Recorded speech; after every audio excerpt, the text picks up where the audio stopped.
Toxic relationship. Toxic relationship.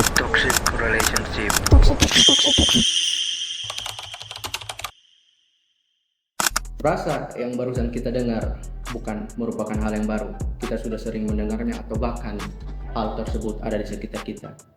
Namun yang paling sering menjadi pertanyaan adalah kenapa masih ada orang yang mau terjebak dalam toxic relationship.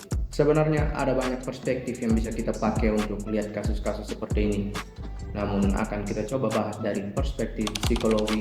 Lebih spesifik lagi, akan kita ambil satu jenis disonansi kognitif atau cognitive dissonance yang mungkin paling berpengaruh dalam kasus ini.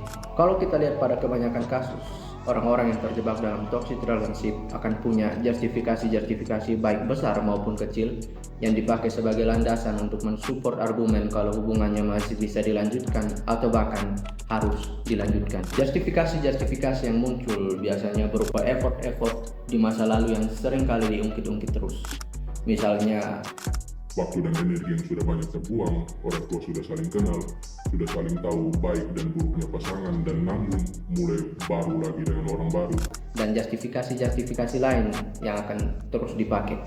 Dan bagian tergilanya yang mungkin banyak orang tidak sadar adalah justifikasi yang dipakai itu sebenarnya tidak membawa fakta bahwa hubungan itu sudah tidak sehat atau tidak pantas dilanjutkan di masa sekarang. Dalam satu buku yang berjudul The Art of Thinking Clearly atau Seni Berpikir Jernih karya Rolf Dobelli, di situ kita diajar untuk melihat satu fakta dalam keadaan telanjang atau apa adanya. Fakta bahwa suatu hubungan sudah tidak sehat merupakan suatu fakta apa adanya.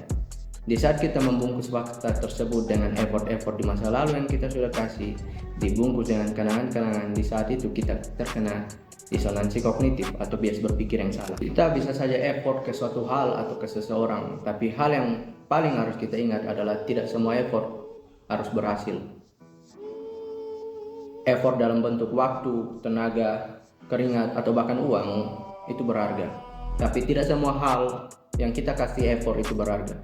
Yang namanya tempat sampah tidak akan semata-mata berubah menjadi tambang emas hanya karena kita lempar emas ke tempat sampah. Di saat kita overestimate value atau nilai dari satu hal, atau dalam kasus ini seseorang, berdasarkan effort yang kita sudah kasih, di saat itulah kita akan jatuh dalam bias kognitif atau disonansi kognitif yang disebut sebagai Effort justification.